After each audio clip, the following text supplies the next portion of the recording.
Je m'appelle Aaron et j'étais marié à Kayla depuis 17 ans. Nous avons une fille de 16 ans nommée Judy. Je travaille comme ingénieur en mécanique dans une usine automobile locale, où je passe mes journées à m'assurer que les machines fonctionnent correctement et que la production reste sur la bonne voie. C'était un après-midi chaud et ensoleillé de mars lorsque mon téléphone a sonné dans ma poche, essuyant la graisse de mes mains. J'ai jeté un coup d'œil à l'écran, Gordon, mon voisin. Étrange. Il m'appelait rarement pendant les heures de travail. J'ai glissé pour répondre, Aaron, tu dois rentrer à la maison maintenant. La voix de Gordon était urgente, presque frénétique. Mon estomac se tordit. Qu'est-ce qui ne va pas? Il y a un camion de déménagement devant chez vous. Quelques gars y chargent des meubles. Ma prise se resserra autour du téléphone. Quoi, qui diable, je ne sais pas, mais ils prennent beaucoup de choses.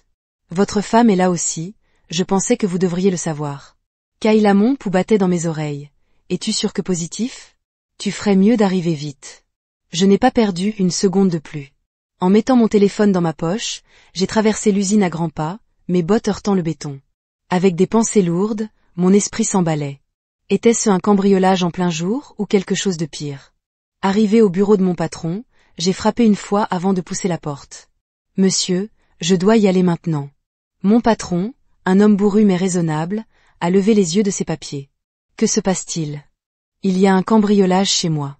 Mon voisin vient d'appeler. Il charge mes affaires dans un camion de déménagement. Ses yeux s'écarquillèrent. Partez maintenant. Je n'ai pas attendu un autre mot.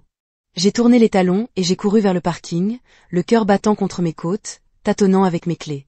J'ai ouvert la portière de la voiture, j'ai sauté à l'intérieur et j'ai démarré le moteur.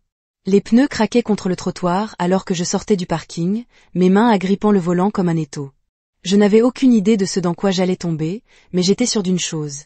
Il ne s'agissait pas d'un simple cambriolage. Et Kayla étant là, ça a tout changé. J'ai coupé le gaz et me suis précipité sur place.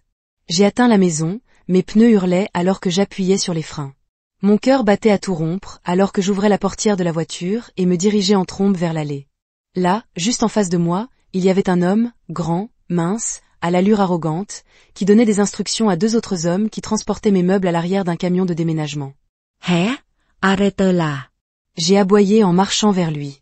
L'homme m'a à peine accordé un regard puis a murmuré dans sa barbe.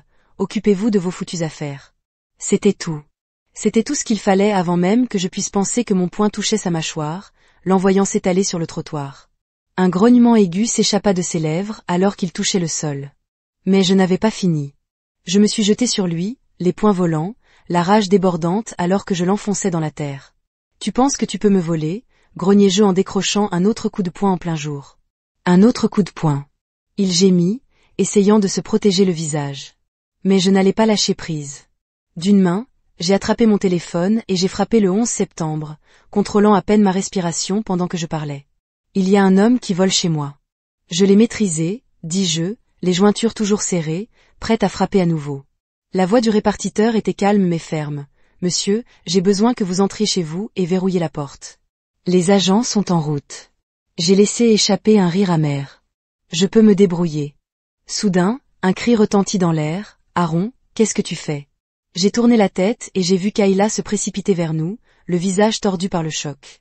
Elle s'agenouilla à côté de l'homme, vérifiant frénétiquement son visage, ses mains tremblantes lorsqu'elle toucha sa mâchoire meurtrie. Pourquoi l'as-tu frappé? M'a crié dessus, sa voix remplie d'indignation. J'ai cligné des yeux momentanément, déconcerté par sa réaction. Le connaissez-vous? Elle releva la tête, les yeux flamboyants. Oui, c'est mon petit ami. Une vague de choc glacial m'envahit. J'ai senti le souffle quitter mes poumons. C'est tout ce que j'ai réussi à faire avant de lui enfoncer mon pied directement dans l'aine, le faisant se recroqueviller comme un cafard mourant. Tu es ma femme, ai-je craché, la voix tremblante de fureur. Et tu as un foutu petit ami. Je lui ai encore donné un coup de pied, le regardant se tordre de douleur. Kayla a crié, arrête ça, Aaron, arrête. Mais je n'avais pas fini. Je me suis tourné vers la camionnette de déménagement, mon esprit s'emballant. Pourquoi ce camion de déménagement est-il même ici? Ai-je demandé. L'homme gémit, toujours en se berçant. Je n'ai pas aimé son silence, alors je lui ai encore donné un troisième coup de pied, histoire d'enfoncer le clou. Du coin de l'œil, j'ai remarqué les deux gars de l'entreprise de déménagement qui se tenaient près du camion. Leurs bras étaient croisés, des sourires amusés sur leurs visages alors qu'ils regardaient le chaos se dérouler. Je suppose qu'ils appréciaient le spectacle. Si j'étais à leur place, j'apprécierais aussi le spectacle. Le hurlement des sirènes a percé l'air et en quelques instants, 2 voitures de police se sont arrêtées devant la maison. Les policiers sont sortis, les mains posées sur leurs étuis, tout en observant la scène. Moi debout au-dessus d'un homme battu, Kayla accroupie à côté de lui et les déménageurs regardaient paresseusement comme des spectateurs lors d'un match de boxe. Un officier, un homme grand, aux larges épaules et au visage sévère, s'est rapidement avancé vers moi, posant une main ferme sur ma poitrine pour me séparer de l'homme au sol. « Reculez, monsieur » ordonna-t-il. Je serrai les poings mais obéis, reculant d'un pas, respirant toujours lourdement. « C'est moi qui t'ai appelé » dis-je d'une voix empreinte de frustration. L'officier haussa un sourcil. « Est-ce ainsi ?» Oui, j'ai craqué. J'ai reçu un appel de mes voisins disant que des gars chargeaient mes meubles dans une camionnette.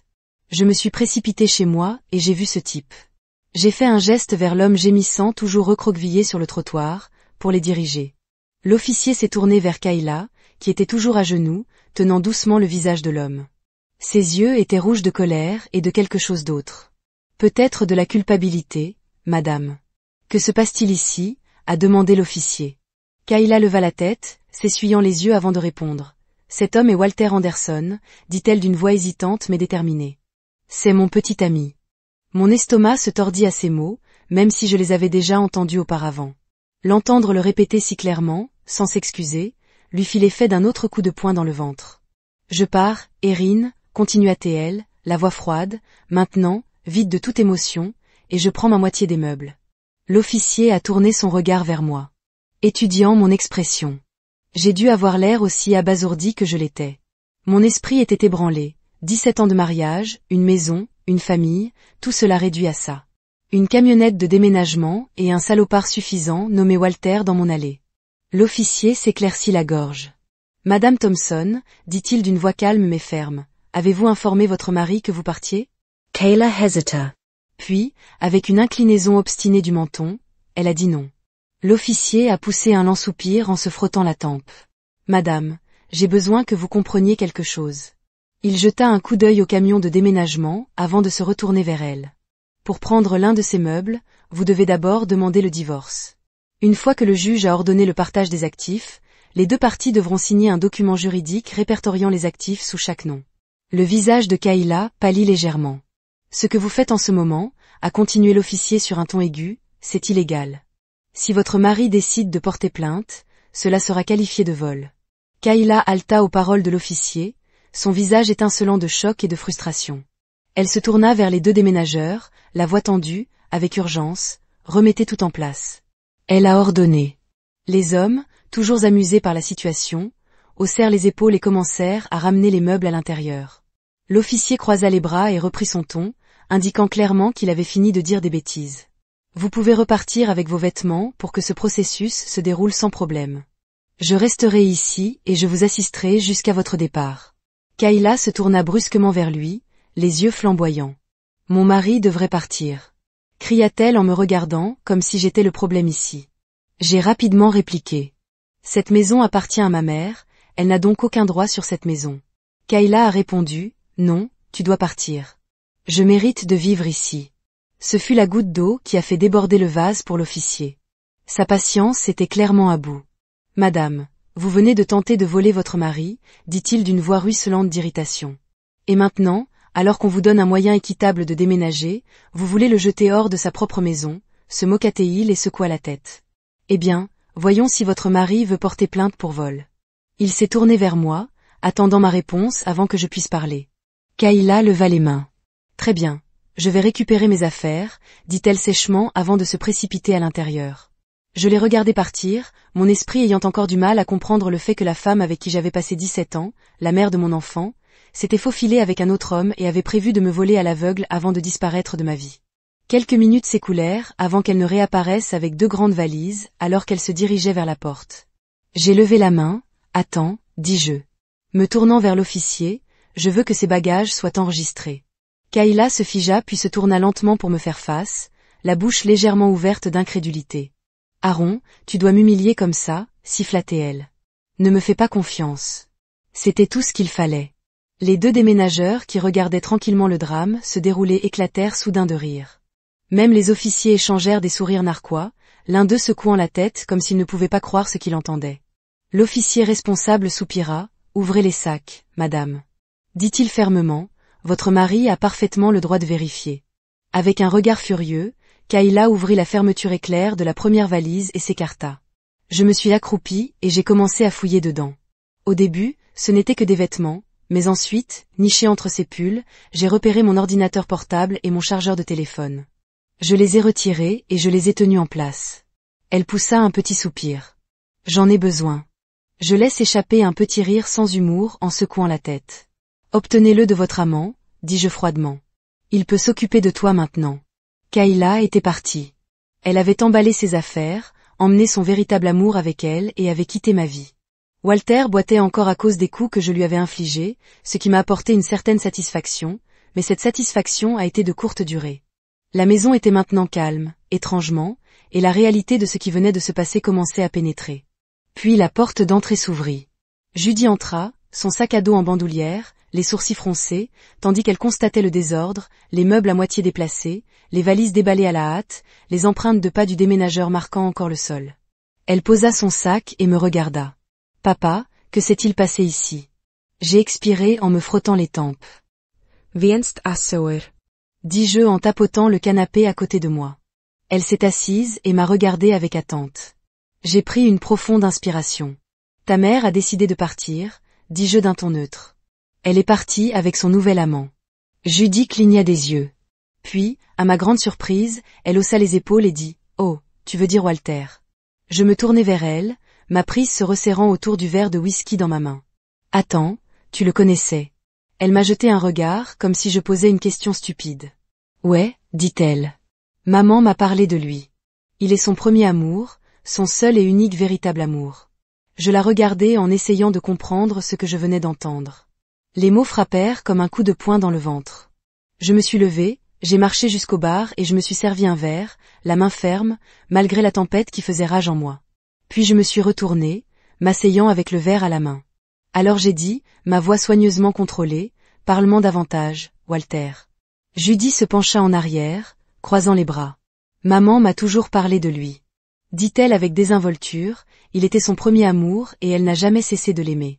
Elle t'a épousé parce que tu étais un bon choix, un homme honnête. Je laisse échapper un rire sec en secouant la tête. Un bon choix, c'était tout ce que j'avais été, pas un partenaire, pas quelqu'un qu'elle aimait, juste une valeur sûre. J'ai pris une gorgée de mon verre et j'ai regardé Judy. Alors dis-moi, Judy, penses-tu que ta mère a fait le bon choix en me quittant pour Walter ? Elle n'a même pas hésité. Oh oui, dit-elle d'un ton neutre, tu n'étais qu'un arrangement. Ils étaient censés être ensemble. Walter ne l'a quitté que parce qu'il devait partir à l'étranger pour ses études. Maintenant, il est de retour et maman mérite d'être avec lui. J'ai hoché la tête, faisant lentement tourner le whisky dans mon verre. D'accord, j'ai marmonné. Très intéressant. Je me suis penchée en arrière, expirant par le nez alors que le poids de tout cela pesait sur moi. Alors je me suis dit plus à moi-même qu'à elle qui a passé toutes ces années avec moi en tant qu'épouse. Ce n'était qu'une farce. Pour la première fois, Judy hésita. Il y eut une brève lueur d'incertitude dans ses yeux, mais ensuite, tout aussi rapidement, elle haussa à nouveau les épaules. Ce n'est pas une farce, corrigea-t-elle. Juste un arrangement provisoire. J'ai pris une autre gorgée de mon whisky, la chaleur se répandant dans ma poitrine, mais cela n'a rien fait pour atténuer la froide prise de conscience qui s'est installée dans mes os. J'ai posé le verre, mes doigts tapotant contre le côté pendant que je traitais tout ce que Judy venait de dire. Alors j'ai commencé. Si Walter n'était jamais parti, ta mère l'aurait épousé et tu aurais été sa fille. Cela aurait été le scénario parfait. À droite, les lèvres de Judy se sont courbées en un petit sourire rêveur. Ouais, dit-elle sans hésitation, comme dans un conte de fées. Je laisse échapper un petit rire en secouant la tête. Intéressant, murmurai-je plus à moi-même qu'à elle. Puis une autre pensée m'a frappée. Si Judy avait su qui d'autre était impliqué dans cette affaire, qui d'autre connaît Walter, ai-je demandé en tournant mon regard vers elle. Elle y pensait à peine. Oh, grand-mère Kelly le sait, dit-elle avec désinvolture. Mes yeux s'assombrirent légèrement. Kelly, la mère de ta mère. Ouais, j'ai hoché la tête. Oh, alors elle sait. Et grand-père Greg, son mari Judy haussa les épaules. Eh bien, il le sait aussi. Je serrai la mâchoire, mes doigts se resserrant autour du verre pendant un bref instant avant de me forcer à me détendre. Et depuis combien de temps êtes-vous au courant ? Ai-je demandé. Judy s'appuya contre le canapé, jouant avec un fil détaché sur son pull. Depuis environ 6 mois, je suppose 6 mois, ma femme, ma fille, mes beaux-parents, ils le savaient tous, et aucun d'eux ne m'avait dit un mot. J'acquiesçais de nouveau, mon esprit travaillant plus vite que mon cœur ne pouvait rattraper son retard. Très intéressant, dis-je doucement. Puis je me suis levée. Judy m'a regardé, la curiosité brillait sur son visage. Qu'est-ce que tu vas faire ? A demandé papa. Je me tournai vers elle, un lent sourire s'étalant sur mes lèvres. Ce n'était pas de la chaleur, ce n'était pas de la gentillesse, c'était tout autre chose. Je vais donner à chacun exactement ce qu'il veut. Le sourire de Judy resta inébranlable alors qu'elle me regardait, son expression pleine de certitude. Tu as bien fait, papa, dit-elle, sa voix portant une étrange sorte d'approbation. Tu as donné à maman tout ce qu'elle méritait. Maintenant, si elle veut être avec elle, mon véritable amour, ne l'arrête pas. J'ai légèrement incliné la tête, observant ma fille avec un amusement discret. Il n'y avait aucune hésitation dans ses paroles, aucune culpabilité, aucune hésitation, juste la ferme conviction que sa mère avait fait la bonne chose. Je lui rendis mon sourire, lentement et délibérément. Oui, chérie, ne t'inquiète pas. Dis-je d'un ton doux et rassurant. Je n'ai pas l'intention d'arrêter ta mère. Je lui ai donné tout ce qu'elle mérite. Je me suis arrêtée un moment, la regardant de près, et je ferai en sorte qu'elle continue à obtenir exactement cela à l'avenir. Quelque chose vacilla dans les yeux de Judy, mais elle ne dit rien. Je fis un pas de plus et tendis la main, replaçant doucement une mèche de ses cheveux derrière son oreille. Et quant à toi, ma chère princesse, j'ai continué ma voix, douce mais ferme, tu auras aussi ce que tu mérites. Son sourire s'effaça pendant un bref instant. Je laisse le silence s'étendre entre nous avant de finalement m'éloigner. Puis, sans un autre mot, j'ai attrapé mon manteau et je suis sortie par la porte. Je me suis rendue directement au bureau de mon avocat. Au moment où je suis arrivée, je savais déjà exactement ce que je voulais. La réceptionniste m'a accueillie avec un sourire poli, mais dès que j'ai prononcé mon nom, elle m'a rapidement dirigée vers le bureau de mon avocat. Je ne m'attendais pas à te voir aujourd'hui, Erin, dit monsieur Jérémy en se penchant en arrière sur sa chaise. Qu'est-ce qui vous amène? Je me suis assis en croisant les mains sur mes genoux. J'ai besoin d'un divorce, ai-je dit clairement, et j'ai besoin que cela soit accéléré. Ses sourcils se haussèrent légèrement. Je vois, dit-il en se redressant. Tout ce que vous voulez en particulier, je me suis penché en avant. Je veux le contrôle total de mes actifs. Je veux qu'elle soit réduite exactement à ce que la loi exige, rien de plus. Aucune pension alimentaire, aucune générosité, aucune échappatoire dont elle pourrait se prévaloir plus tard. Si elle pense qu'elle mérite mieux, elle peut aller le demander à Walter. Jérémy hocha lentement la tête, considérant mes paroles en garde à vue, j'ai souri narquoisement. Laissez-la faire, Judy, ils se méritent l'un l'autre. Il haussa un sourcil, mais ne le posa pas de questions. Très bien, dit-il en notant déjà les choses, je vais commencer la paperasse et faire pression pour une résolution rapide. Compte tenu des circonstances, cela devrait aller vite. Bien, dis-je en me levant. Tenez-moi au courant de ça. Je suis parti et suis allé directement à la banque. Le caissier m'a accueilli avec un signe de tête poli. Comment puis-je vous aider aujourd'hui, monsieur? J'aimerais tout retirer de mon compte joint, dis-je en glissant ma pièce d'identité sur le comptoir. Elle tapota sur son clavier, son expression restant neutre jusqu'à ce qu'elle voie la balance. Ses yeux se tournèrent vers moi. Prudent, tout cela, monsieur, tout cela. J'ai confirmé, puis j'ai souri, en fait, non, laisse $2. Elle hésita, puis hocha la tête. Quelques minutes plus tard, elle glissa une épaisse enveloppe remplie d'argent liquide sur le comptoir. Voudrais-tu que cela soit compté devant toi? Pas besoin, dis-je en glissant l'enveloppe dans la poche de mon manteau. Ensuite, arrêtez mon bureau. Je me suis garé à ma place habituelle, j'ai traversé le bâtiment comme si c'était n'importe quel autre jour et je suis allé directement au RH. Salut, Erin. Le responsable RH m'a accueilli. Tout va bien. Ouais, dis-je avec un sourire. J'ai juste besoin de mettre à jour mes 401 000 bénéficiaires, supprimer Kayla. Elle cligna des yeux. Oh, bien sûr, nous pouvons traiter ça tout de suite. J'ai signé les formulaires nécessaires, puis je suis passé à la tâche suivante, appeler ma compagnie d'assurance. En quelques minutes, Kayla a été effacée de toutes mes polices d'assurance. Et finalement j'ai appelé ma mère. Elle répondit, à la deuxième sonnerie, Erin, tout va bien. J'ai pris une profonde inspiration puis j'ai expiré lentement, maman. J'ai dit que je pense que tu devrais d'abord entendre ça de moi. Ma mère est restée silencieuse un moment après que j'ai fini de tout expliquer. La trahison de Kayla, la réaction de Judy, la froide certitude des paroles de ma fille. Puis, avec un soupir, elle parla enfin. Eh bien, dit-elle sèchement, on dirait que la pomme n'est pas tombée loin de l'arbre. J'ai laissé échapper un petit rire. Non, ce n'est pas le cas. J'ai accepté. Puis mon sourire est devenu plus net. Mais j'ai l'intention de garder cette pomme sur l'arbre. Maman n'a rien dit, mais je l'entendais expirer au téléphone un mélange de résignation et d'approbation. Elle me connaissait assez bien pour comprendre que je n'allais pas laisser passer ça. Nous avons parlé encore quelques minutes avant de raccrocher. Le lendemain, Kayla a été servie.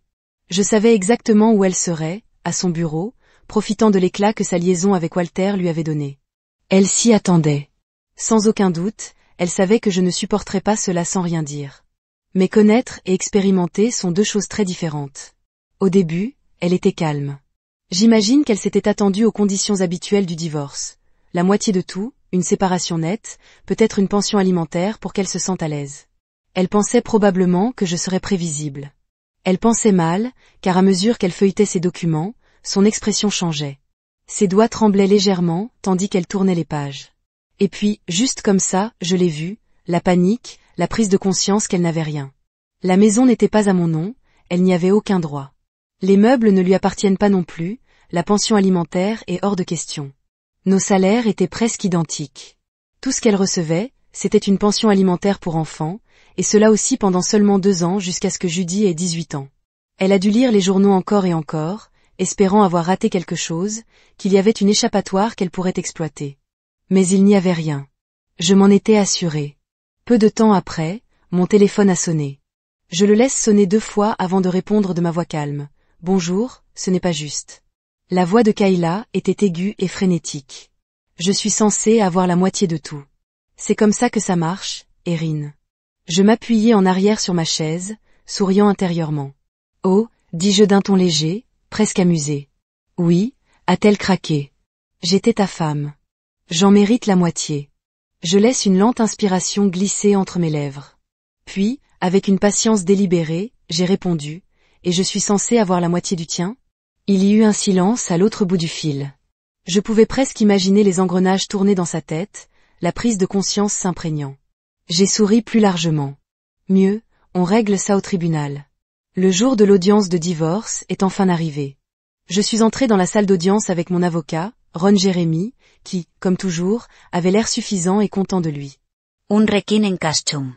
Il s'épanouissait dans des situations comme celle-ci, et je n'avais aucun doute qu'il était sur le point d'en profiter à chaque instant. Quelques minutes plus tard, Kayla arrivait avec son avocate, Lana Rod. Au moment où Ron la vit, il se lécha les lèvres et marmonna dans sa barbe. Je vais la briser. Je me tournai vers lui en haussant un sourcil. Idem, dis-je sans réfléchir. Ron m'a jeté un regard de côté avant de sourire narquois. Je voulais dire au tribunal. Clarifia-t-il, même si l'étincelle dans ses yeux me le disait. Nous savions tous les deux que nous voulions dire la même chose. J'ai ressenti un soupçon d'embarras, mais l'absurdité du moment m'a presque fait rire. Puis le juge est entré dans la salle d'audience et toutes les conversations se sont arrêtées.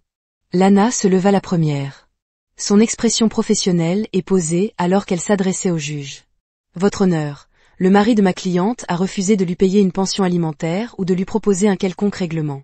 Nous exigeons la moitié de tous ses biens, comme elle lui revient de droit en vertu du droit matrimonial. Le juge eut à peine le temps de réagir que Ron se leva, lissant son costume tout en parlant.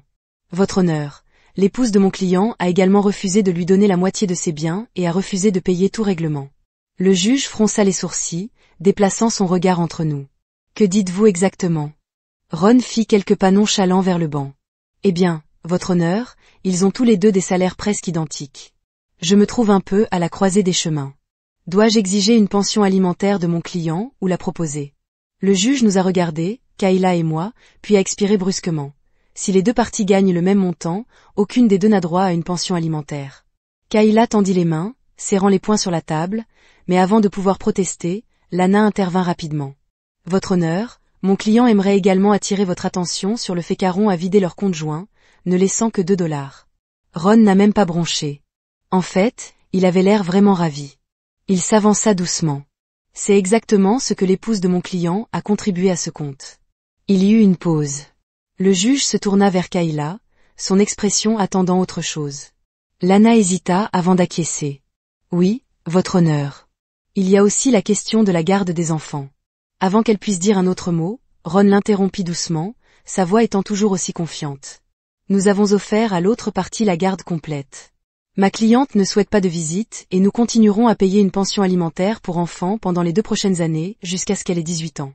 Judy haleta de manière audible, sa voix se brisant alors qu'elle criait. Tu ne peux pas me quitter, papa. Je suis ta fille. Je ne me suis pas retournée pour la regarder. Ma mâchoire se serra, mes poings se formèrent sous la table, mais je gardais les yeux rivés sur moi. J'avais pris ma décision et je devais la mener à bien. Le juge a cependant tourné son attention vers Judy. Son expression s'adoucit alors qu'il lui faisait un signe. Voudriez-vous dire quelque chose? Veuillez vous manifester? Judy hésita un instant avant de se diriger vers la barre des témoins. Elle avait l'air petite, vulnérable. Quand elle parla finalement, sa voix vacilla. Oui, je ne savais pas que mon père ne m'aimait pas. Avant qu'elle puisse continuer, Ron se leva et ajusta son costume avec une aisance calculée. Votre honneur, puis-je poser quelques questions à la jeune femme? Lana s'y est immédiatement opposée. Votre honneur. Ce n'est qu'une enfant. Le juge a levé la main pour la faire taire.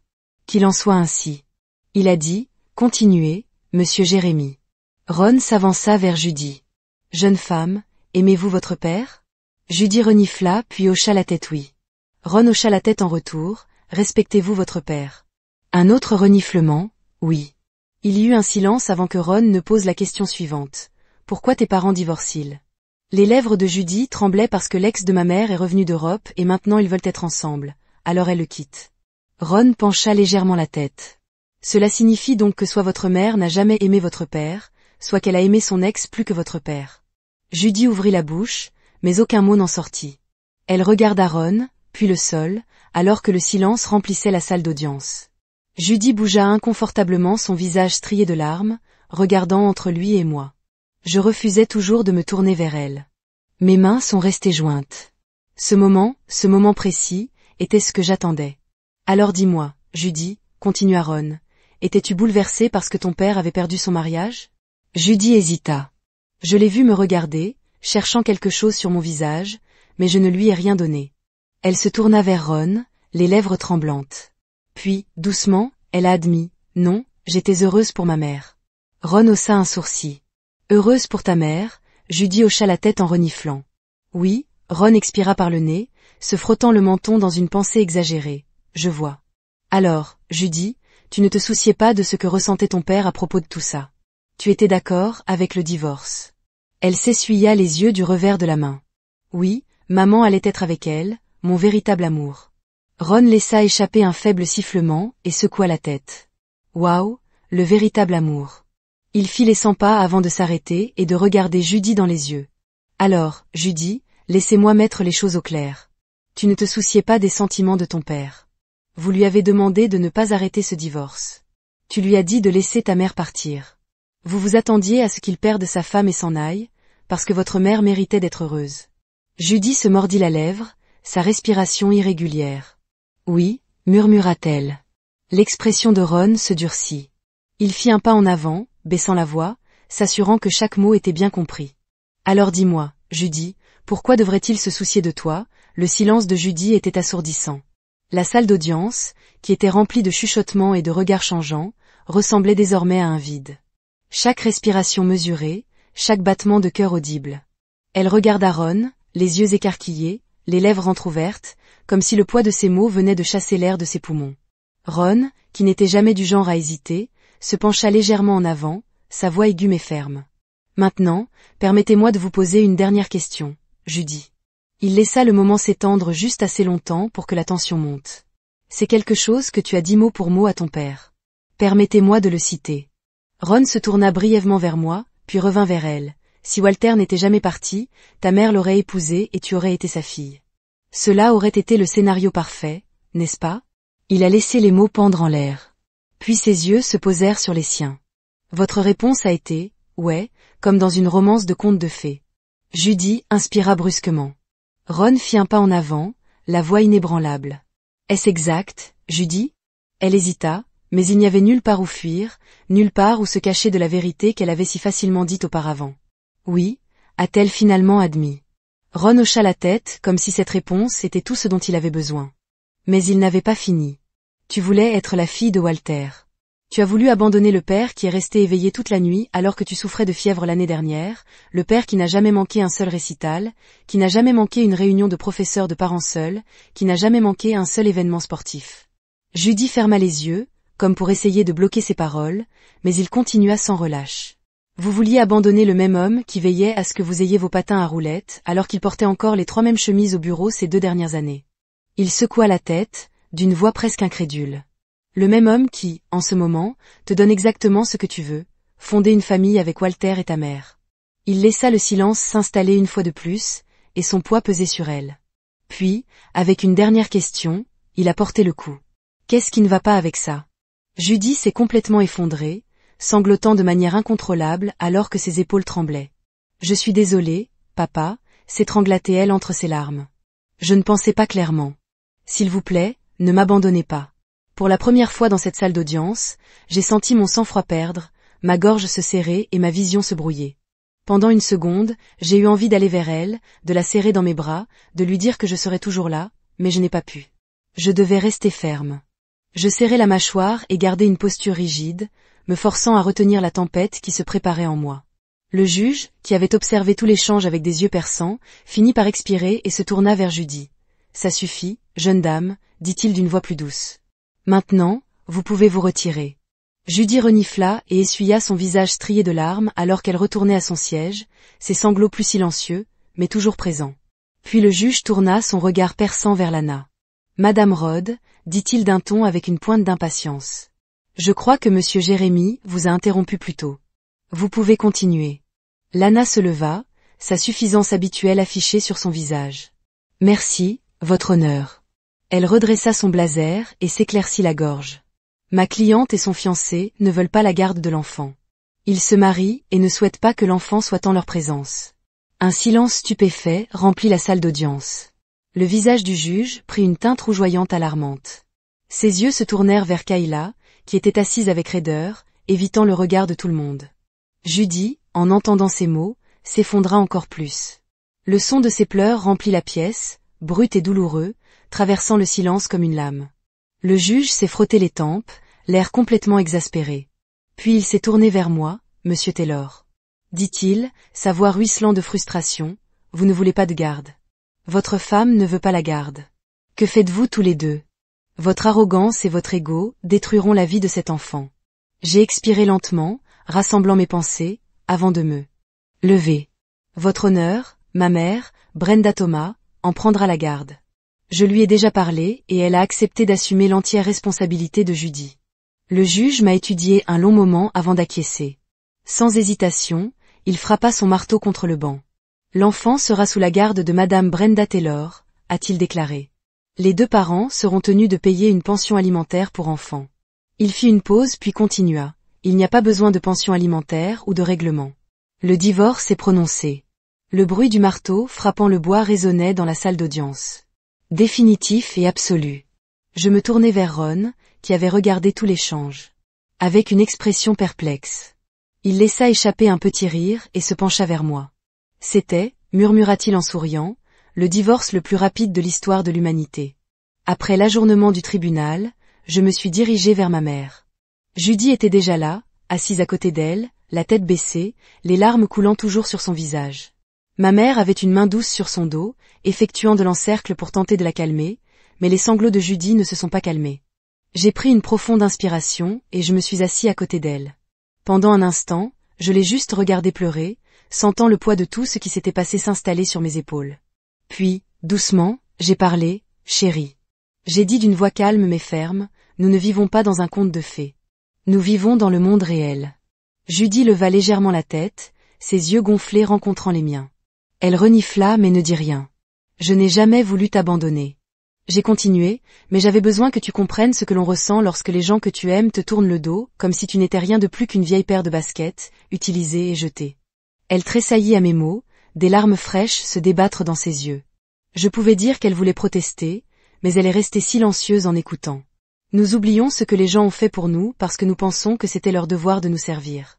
J'ai continué, mon regard stable, et en retour, nous pensons qu'ils ne méritent rien.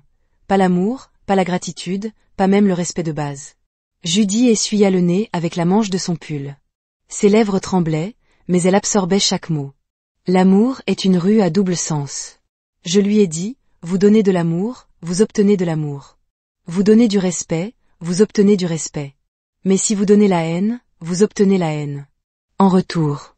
Elle renifla ses mains, se saisissant étroitement sur ses genoux. Je t'ai toujours aimé, dis-je, ma voix plus douce maintenant, mais en retour, tout ce que j'ai obtenu était de l'humiliation. Ça faisait plus mal à Judy que vous ne le saurez jamais. Son souffle était attelé, et elle détourna les yeux honteuses.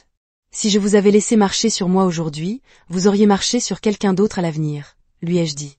Et tout le monde ne sera pas comme moi. Tout le monde ne s'éloignera pas. Un jour, vous pourriez blesser quelqu'un qui ne le prendra pas. Ils vous rendront la même humiliation, peut-être même plus. Judy ferma les yeux, son petit cadre tremblant. Puis, dans un murmure, si calme que je l'ai presque raté, elle a dit « Non, ce ne serait pas bon ». Elle ouvrit à nouveau les yeux, me regardant avec un chagrin que je n'avais jamais vu auparavant. « Je suis désolée, papa », chuchota-t-elle, et puis, sans hésitation, elle s'est jetée dans mes bras, m'enroulant dans une étreinte serrée. Son corps secoua le mien alors qu'elle enfouissait son visage dans ma poitrine, sanglotant plus fort qu'auparavant. Je lui ai tenu près de ressentir sa douleur, son regret, son chagrin, tout cela affluant à ce moment-là. Après quelques minutes, Judy a lentement levé la tête de ma poitrine. Son visage était strié de larmes, ses yeux rouges et gonflés. Mais il y avait quelque chose de différent dans son regard maintenant, quelque chose de plus doux, plus réfléchi. Elle renifla et essuya son visage avec le dos de sa main, avant de me regarder avec hésitation. « Et maman ?» demanda, sa voix petite et incertaine. J'ai expiré un sourire triste, tirant sur les coins de mes lèvres. Je savais que cette question viendrait finalement. J'ai tendu la main et j'ai délicatement glissé une mèche de ses cheveux derrière son oreille avant de parler. Eh bien, j'ai dit qu'elle avait fait son choix de m'abandonner, de vous abandonner et de continuer sa vie. La lèvre inférieure de Judy trembla, mais elle n'a pas détourné le regard. Elle avait besoin d'entendre cela. La seule chose que nous pouvons faire maintenant est de laisser le destin décider. J'ai continué. Il est inutile de chasser quelqu'un qui ne veut pas rester. Mais vous savez ce que nous devrions être heureux que nous ayons encore les uns les autres. Elle fronça légèrement les sourcils, essayant de comprendre. Alors j'ai élaboré, regardez-le de cette façon, dis-je doucement. Elle ne m'aimait jamais vraiment. Elle m'a donc épargné de vivre un mensonge, et aussi douloureux que cela soit, elle vous a également abandonné, ce qui signifie qu'elle vous a épargné de faux espoirs. Nous nous retrouvons avec ce qui est réel, pas de mensonge, pas de trahison, juste la vérité. Les yeux de Judy scintillaient de larmes fraîches, mais cette fois, il y avait une nouvelle compréhension en eux. Elle se mordit la lèvre. Puis, sans avertissement, elle se pencha en avant et me serra à nouveau étroitement dans ses bras, comme si elle avait peur de lâcher prise. « Merci, papa », elle a chuchoté. Quelques mois se sont écoulés et la vie s'est lentement installée dans un nouveau rythme. Judy avait commencé à sourire davantage, à guérir à sa manière, et notre lien s'était rendu plus fort. Ce n'était pas parfait, rien n'est jamais, mais nous nous sommes faits et c'était suffisant. Puis, un bel après-midi, Judy a éclaté à travers la porte d'entrée, son visage brillant pratiquement d'excitation. J'étais assis sur le canapé, en lisant le journal, quand elle s'est précipitée. « Vous ne croirez pas ce que je viens d'entendre », s'exclama-t-elle, à peine capable de se contenir. J'ai posé le papier et je me tournai vers elle, levant un sourcil. Qu'est-ce qu'elle sourit. Ce gars de Walter. Il a battu l'enfer de maman, pendant une fraction de seconde. J'étais abasourdie. Ensuite, avant de pouvoir m'arrêter, j'ai laissé échapper un court rire amusé. Je n'en étais pas fière, mais après tout ce qui s'était passé, je ne pouvais pas m'en empêcher. Les yeux de Judy s'écarquillèrent à ma réaction, mais ensuite, alors que l'absurdité de tout se coulait, elle aussi laissa échapper un petit rire. « Avez-vous prévu cela ?» demanda-t-elle, secouant la tête avec incrédulité. J'ai souri. « Eh bien, j'étais mariée à votre mère pendant près de 2 décennies. Je sais que de première main que l'écoute de son gémissement. Chaque jour est un type spécial de punition. » Je me penchai en arrière, croisant mes bras. Je suppose que leur conte de fées a été écrit par les frères Grimm. Judy a ri un peu plus fort, mais son expression a fallu mêle. Alors, comment Chèche est-il demandé à l'hôpital, a-t-elle déclaré. Et Walter est en prison? Je me suis expiré par le nez, hochant la tête. Judy pencha légèrement la tête. J'ai le sentiment qu'elle vous appellera bientôt. J'étais sur le point de répondre lorsque Maria est sortie de la cuisine en essuyant ses mains sur un torchon. Elle avait dîné, mais maintenant elle regardait entre nous deux curieux. « Ai-je manqué anything ?» a demandé. Judy se tourna vers elle un sourire doux et connaissant sur son visage. « Non », elle a dit, tu n'avais rien manqué, maman. Chers auditeurs, veuillez partager vos réflexions dans la section des commentaires ci-dessous et n'oubliez pas d'aimer, de partager et de vous abonner.